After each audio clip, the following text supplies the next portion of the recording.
Okay, for the first video in this series, we're going to be taking a look at what the outdoor community calls the Big Three, which includes your shelter, sleeping pad, sleeping bag, or quilt. These items are referred to as Big Three because of the space they take and their weight. They are also big ticket items in terms of costs. Before we get into this, let's take a look at how I evaluate gear when I'm making a purchase. There are 6 qualities I judge gear by. These are reliability, performance, price, packability, weight, and serviceability. Okay, so I put reliability and performance at the top of the list and really consider them as one. Reliability without performance is as useless as performance without reliability. If the gear I'm looking at is not scoring high in this category, I will not even consider it.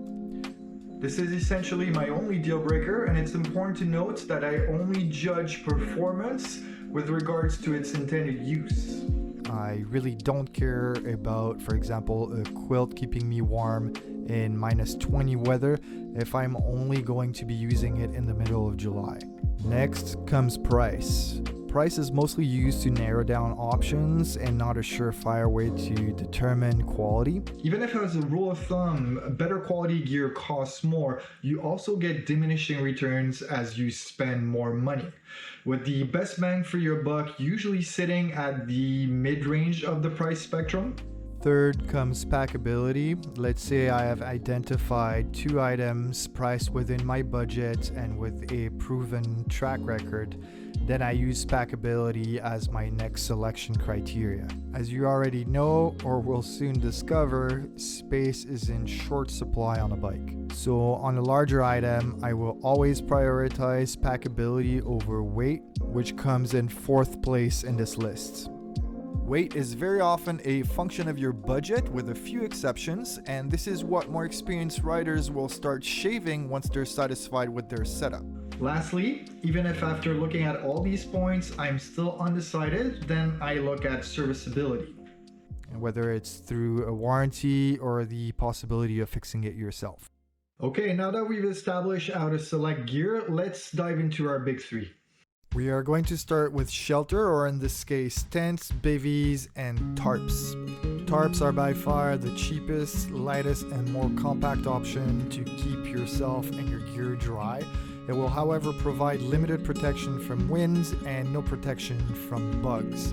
I would suggest tarps to anyone looking to gear up on a budget, but with already some experience sleeping outdoors. Tarps, as all shelter options, vary in price, with the most expensive options using ultralight material. Tarps, even in the budget range, should have plenty of attachment points and reinforcements, and should as well be much lighter than bivvies and tents. I would personally also only look at sub 2-pound tarps specifically designed to be shelters. An increase in price in this category usually only translates to savings in weight and packability, not in features. Next, we have the bivy. Bivvies are essentially waterproof sleeping bags with a net opening around the face for protection against bugs. Bivvies are favored by those looking for a light option with minimal setup time. This option is by far the fastest way to set up camp, but will provide no protection for the gear that you're bringing with you. I only recommend bivvies for those with a little bit of experience already sleeping outdoors. Bivvies vary wildly in price and feature. If this is an option that appeals to you for the purpose of traveling on your bike, I would recommend a model that is waterproof and with a bug net. I would also try to stay under 3 pounds in this category, regardless of your budget.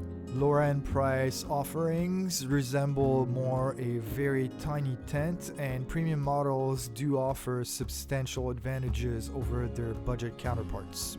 Lastly, and the option I recommend for most new riders with little experience sleeping outdoors, is the true and tested tent.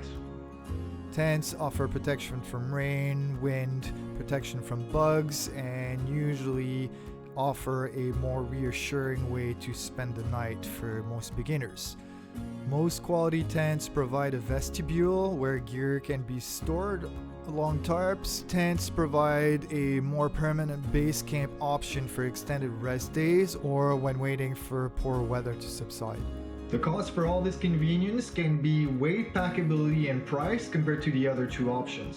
Tents have come a long way in the last 10 years, and ultralight offerings can easily rival the packability and weight of Bivys. On the high end of the spectrums, tents are also the most expensive of all three options. When you're looking for a tent, look for one with a high reputation for reliability and something sub 4 pounds for a 1 or 2 person shelter. Tents offer space, privacy, and amazing protection against the elements, with very little drawbacks, especially for new riders. Okay, quick disclaimer, I'm going to put two options in the description below for each of the categories. One option is going to be a budget and one is going to be a high-end option. Now, each of these links is going to be an affiliate link, so I do get a small kickback when you purchase something. This helps the channel grow and is much appreciated. It's also important to note that there is a fourth option when it comes to shelter, and these are hammocks. The reason I'm not including them in this list is because, in my opinion, they are not very beginner friendly. They're also not super versatile when it comes to setup and where you can use them. I also have very limited experience with them, so I don't feel comfortable talking about this. Alright, so before finishing up, I thought I would show you guys a real life example of what to expect when purchasing gear and going higher end versus a budget option. The first thing I'm going to show you is the tent I'm using now, which is the Big Agnes Fly Creek UL1. It's a sub 2 pound tent, and yeah, as you can see, super packable, super light. It's a great tent, but it costs about $400 Canadian. The second item I'm going to show you guys now is the first tent I used on my first bikepacking trip, and it's this guy. Now, as you can see, this guy is about 6 pounds. It's about 3 times the pack size of my Big Agnes, but yeah, it's about 7 or 8 times cheaper than the other guy. And this worked just fine. Weirdly, this is actually smaller in terms of footprint compared to the Big Agnes. I had to sleep across to fit in it. This is more like a child-sized tent. But yeah, it did the job. So it got me on my first trip. And I mean, if you can't afford a Big Agnes, then go for this guy. It'll be fine. And yeah, it's going to take more space in your setup, but I mean, you'll be on your way and you'll be backpacking in no time. Okay, that's it. So part 1 is over. Part 2 will be about sleeping bags, quilts, and sleeping pads. I hope this information was useful. If you want to be notified when the next video in the series is being released, please consider hitting the bell icon right below. Thumbs up as usual, much appreciated. As always, stay safe, ride often, and I'll see you next time.